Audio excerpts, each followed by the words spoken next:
और क्योंकि आरक्षण का मुद्दा सीधे सीधे जनगणना से, जातीय जनगणना से, उस पर भी अभी आप कुछ बता पाने की स्थिति में है नहीं। लेकिन कृष्णा हेगड़े, क्या आप मुझे बता पाएंगे, मुख्यमंत्री आपके, सरकार आप चला रहे हैं, दुविधा आपको, कैसे ये हल निकल पाएगा? ओबीसी में शामिल करेंगे, एक्स्ट्रा मैकेनिज्म कुछ बनाएंगे?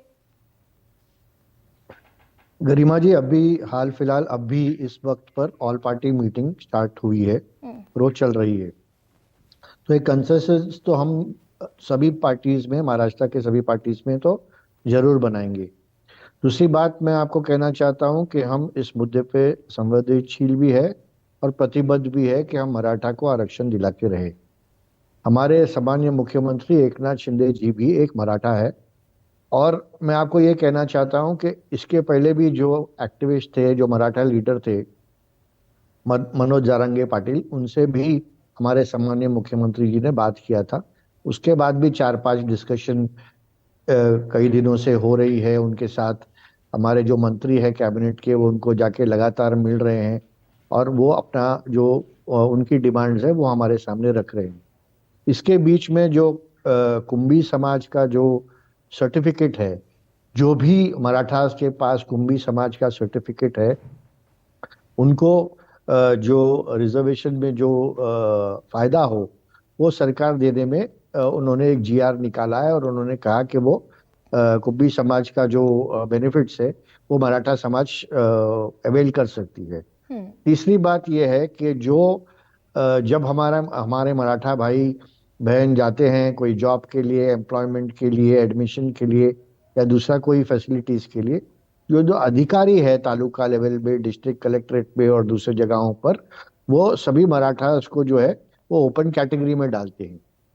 लेकिन कृष्णा हेगड़े, दो चीजें आपने कही, मैं अपना छोटा सा इंटरवेंशन देती हूँ, फिर आप आगे बढ़ाइएगा अपनी बात। आपने दो चीजें कही कि आप हर हाल में मराठाओं को आरक्षण दिलाएंगे। सुप्रीम कोर्ट कहता है कि मराठाओं के पास ये आधार ही नहीं कि वो पिछड़ा होने का सर्टिफिकेट हासिल सुनिए ना, मैं क्या बोल रहा हूं। दूसरा, कुनबी का आपने जिक्र किया, यही तो पेंच फंसा है। वो तो तमाम मराठाओं के लिए आरक्षण की मांग कर रहा है ना, 33%। नहीं, सुनिए ना, मैं 2-3 पॉइंट रखता हूं। 5% की बात कर रहे हैं। नहीं, आप 2-3 मेरा जो पॉइंट्स है वो खत्म होने दीजिए, उसके बाद आपका पॉइंट रखिए, क्योंकि वो चेन ऑफ थॉट्स जो है वो टूट जाएगा। एक बात मैंने कहा कि जो कुंभी का जो सर्टिफिकेट जो मराठास के पास है उनको वो फायदा मिल सकता है। दूसरी बात यह है कि डिस्ट्रिक्ट कलेक्ट्रेट में या फिर तालुका लेवल में जो भी अधिकारी है, जब भी कोई मराठा भाई बहन काम के लिए जाता है, जॉब के लिए जाता है, एम्प्लॉयमेंट के लिए जाता है, एडमिशन के लिए जाता है, तो उनको ओपन कैटेगरी में डालते हैं। लेकिन हर जो मराठा होता है वो आर्थिक तरीके से ताकतवर नहीं होता है, वो इकोनॉमिकली जो बैकवर्ड क्लास है उसमें भी आता है, तो जो इकोनॉमिकली वीकर सेक्शन पे। तो ये जो अधिकारी जो है उनको, ये मराठा जो भाई बहन है जो इकोनॉमिकली वीकर सेक्शन है, अगर वो कैटेगरी में डाल दे तो काफी सारा जो ये हल है, 7-8% जो मराठा उसमें एडजस्ट हो जाएंगे।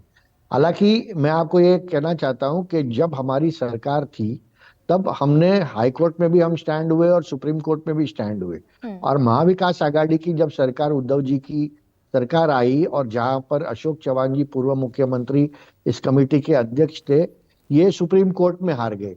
इसके बाद भी हमने जो जानकार लोग हैं, रिटायर्ड जस्टिस है, ये सब के जो टेक्नीशियंस है, इनके जो कमेटी बिठाई है और इसके ऊपर हम हल निकालने की कोशिश कर रहे हैं। आज भी हम जितने भी पार्टीज है महाराष्ट्र में, सभी नेताओं को हमने निमंत्रण दिया कि आज इसके ऊपर चर्चा कर 1 या 2 दिन के अंदर इसका हल निकाल कर जो मनोज जारंगे पाटिल और पूरा जो मराठा समाज है उनको न्याय दिलाए। मराठा समाज को न्याय। हालांकि सुप्रीम कोर्ट, मैंने कृष्णा हेगड़े कहा भी इस बात को, सुप्रीम कोर्ट ने तो कह दिया कि मराठा समुदाय के पास आरक्षण का जो बुनियादी आधार है वो है ही नहीं, और मैंने पढ़कर भी सुना दिया। आप जिस इकोनॉमिक वीकर सेक्शन की बात कर रहे हैं कृष्णा हेगड़े, उसका रिप्रेजेंटेशन, मराठा समुदाय का रिप्रेजेंटेशन मैंने आपको पढ़कर सुना दिया। मैं ये बात के लिए आना नहीं चाहता था, लेकिन कोई लीडर्स यहाँ पर है जो ओबीसी और मराठा समाज को लड़ाने की कोशिश कर रहे हैं, लेकिन हम ये पेच पे नहीं फंसना चाहते जो वो ट्राई कर रहे हैं। हम जो भी मराठा है, ओबीसी है, एससी है, एसटी है, सभी लोगों के लिए, सभी घटक के लोगों के लिए प्रतिबद्ध है। और हम इनके लिए काम करने के लिए, लोकहित और जनहित में काम करने के लिए ये सरकार है। और 24 घंटा ये सरकार काम कर रही है। इसके बावजूद जो भी हमारे से सभी घटकों के लिए होगा, और खासकर हमारे मराठा भाई बहनों के लिए होगा, इधर हम लोग उनको इकोनॉमिकली वीकर सेक्शन के कैटेगरी में या कुंभी समाज के सर्टिफिकेट देके कहाँ पर एडजस्ट कर कर उनको न्याय दिलाने की हम पूरी कोशिश कर रहे हैं। लेकिन आप अगर 2 घंटा और रुकेंगे तो जो भी ये ऑल पार्टी मीटिंग में तय होगा उसका भी हमको खुलासा मिल जाएगा।